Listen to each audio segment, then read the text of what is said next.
हमने महिलाओं से डव 70 टेस्ट लेने को कहा, एक छोटी सी शर्त पे। आईने को कहें अलविदा। हर रोज उन्हें कुछ अलग सा महसूस हुआ, लेकिन देखना मना था 7वें दिन तक। डव का 1/4 मॉइस्चराइजिंग ज्यादा कोमल और अनोखा ग्लो। डव 70 टेस्ट लेके देखिए।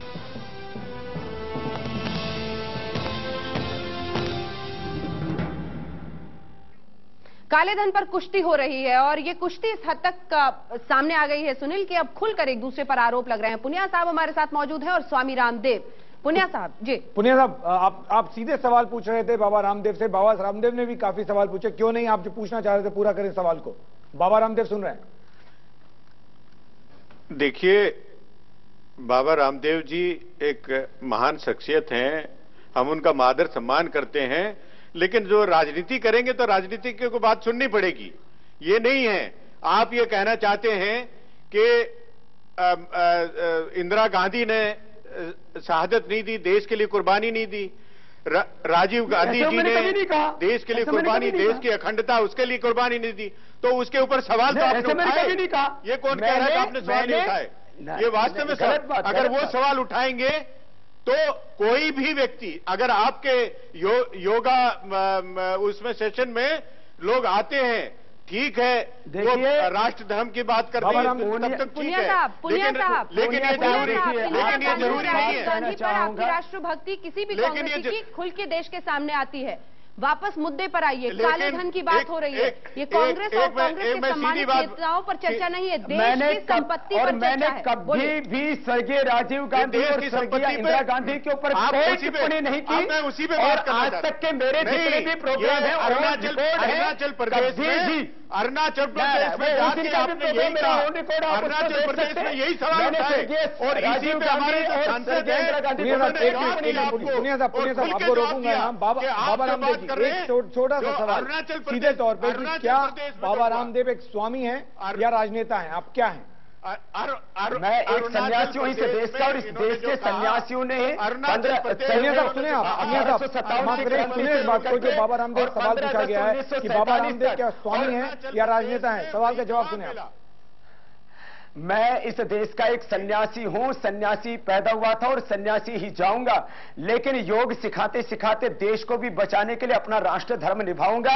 मेरे सन्यास धर्म के साथ साथ मेरा राष्ट्र धर्म मेरे लिए सर्वोपरि है। मैं इस देश का सन्यासी होने के साथ देश का नागरिक हूं और देश के नागरिक के लिए जो नियम कानून और व्यवस्थाएं बनी, संविधान बना है, वो मुझ पर भी लागू होता है। और जो माननीय पुनिया साहब बार बार एक बात कह रहे, मैंने स्वर्गीय राजीव गांधी, स्वर्गीय इंदिरा गांधी जी के बारे में कभी कोई टिप्पणी न की थी, ना आज कर रहा हूं। और मैंने मेरे सिद्धांत, मेरे संस्थान का, हम किसी व्यक्ति के खिलाफ कभी कोई बात कहते नहीं। ये तो व्यर्थ में पंगा मोल लिया है। मैंने तो सिस्टम के खिलाफ बात की और आगे भी मेरा अभियान किसी पार्टी के खिलाफ नहीं, बल्कि राजनीति में जो पाप हो रहा है, राजनीति के नाम पर जो आतंकवाद चल रहा है, राजनीति के नाम पर जो भ्रष्टाचार और गद्दारी चल रही है, मैं उसको गद्दारी में बदलना चाहता हूं। ये मैंने, ये देश के करोड़ों लोगों का संकल्प है। अब इस सच की लड़ाई को कोई रोक नहीं सकता। सच की लड़ाई, स्वामी रामदेव इसे सच की लड़ाई करार दे रहे हैं, लेकिन जाहिर तौर पर कांग्रेसी इसमें राजनीति की देख रहे हैं। एक छोटा सा ब्रेक, फौरन हाजिर होते हैं। दोनों खास मेहमान हमारे साथ बने हुए, आप देखते रहिए न्यूज़ 24।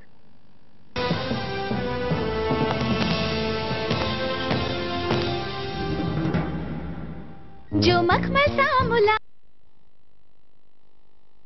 हम लोग काम करें और सच्चाई ईमानदारी से। तो रामदेव जी, आप जो कह रहे हैं उसी की आप ही की बात उठाता हूं। बेवजह बाबा को परेशान क्यों कर रहे हैं? किशोर जी,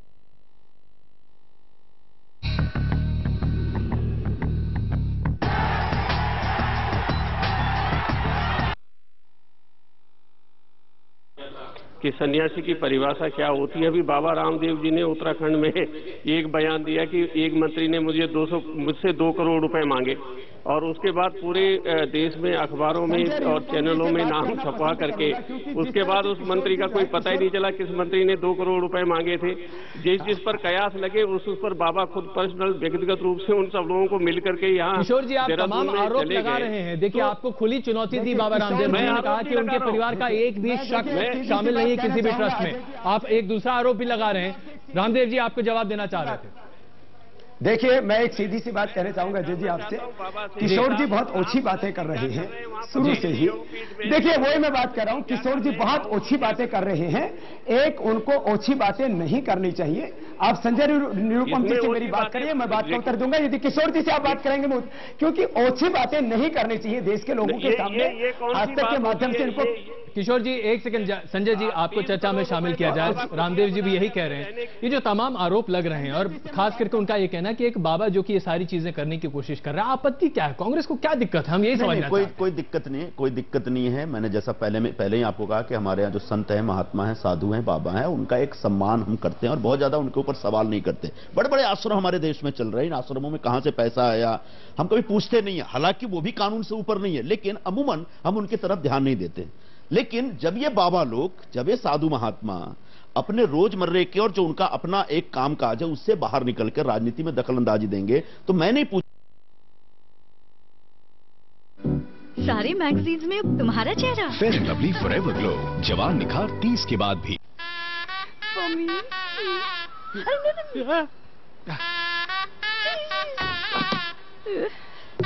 ओके।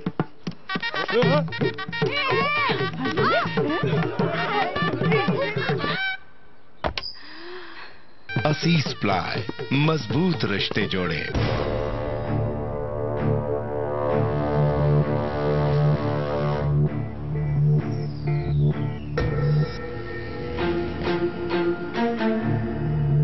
ऐसी डिलीवरी को मारने के लिए कॉन्फिडेंस की जरूरत है,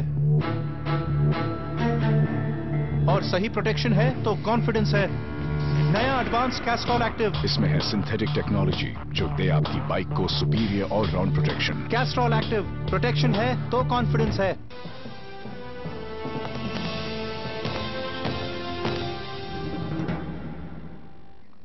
सभी खास मेहमान हमारे साथ बने हुए जिनसे हम चर्चा कर रहे हैं, पीएल पुनिया साहब और स्वामी रामदेव। पीएल पुनिया साहब, आखिर आप लोग इतने किस बात से डर गए हैं? खुलकर किसी एक शख्स पर इस तरह से इल्जाम लगाना काले धन का, इस तरह की बात हाल फिलहाल में तो मैंने नहीं सुनी है। आखिर स्वामी रामदेव से क्यों डर गए हैं आप? इसमें डरने की कोई बात नहीं है। बाबा रामदेव जी राजनीति कर रहे हैं, सीधे कांग्रेस पे आरोप लगा रहे हैं। इनको सब कुछ कांग्रेस का दिखाई देता है, लेकिन भारतीय जनता पार्टी से जुड़े हुए येदियुरप्पा जो कर्नाटक के चीफ मिनिस्टर हैं, उनके भ्रष्टाचार जग जाहिर है। गवर्नर ने उनके खिलाफ मुकदमा चलाने का आदेश दिया, स्वीकृति दी, वो इनको नहीं दिखाई देता। और कांग्रेस का ये भी नहीं दिखाई देता, जब भी जरा भी कोई आरोप लगता है, जब महाराष्ट्र के चीफ मिनिस्टर को गद्दी से हटा दिया जाता है, यहां पर केंद्रीय मंत्रिमंडल में शामिल ए राजा, उसको जेल भेज दिया जाता है। पुनिया साहब, सवाल सीधा है, सवाल सीधा है कि काले धन का सवाल उठाया गया है। काले धन को लेकर बाबा रामदेव ने कहा है, आप सीधे उस सवाल का जवाब दीजिए कि काले धन को लेकर कांग्रेस की क्या नीति है? क्या कांग्रेस वही करेगी जो महाराष्ट्र में किया गया? क्या कांग्रेस वही करेगी जो दूसरे लोगों के साथ किया गया, चाहे वो ए राजा क्यों ना हो? आप बात सुनेंगे कि नहीं सुनेंगे? मैं अपनी बात कर रहा हूं, आप बीच में टोके दे रहे हैं।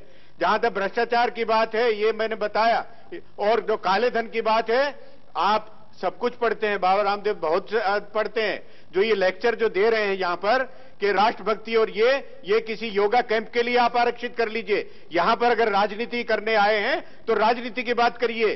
और जो भ्रष्टाचार के बारे में आपको ये भी क्या पता नहीं है कि पिछली बार भी राष्ट्रपति जी ने कहा था कि काला धन को लाने के लिए हम प्रयासरत हैं और स्विट्जरलैंड और सबसे संधि करके इसको लाएंगे। लेकिन बावजूद इसके पुनिया साहब, लेकिन बावजूद इसके जर्मनी से जो नाम आए थे, वो नाम आपने अभी तक देश को नहीं बताए हैं ना, स्विस बैंक से। चलते चलते आखिरी सवाल स्वामी रामदेव आपसे, कह रहे हैं पुनिया साहब कि अब राजनीति में आए गए हैं तो कीचड़ की आदत डाल ही लीजिए। पता है, देखिए, मैं एक ही बात कहूंगा, जब भ्रष्टाचार के खिलाफ महामहिम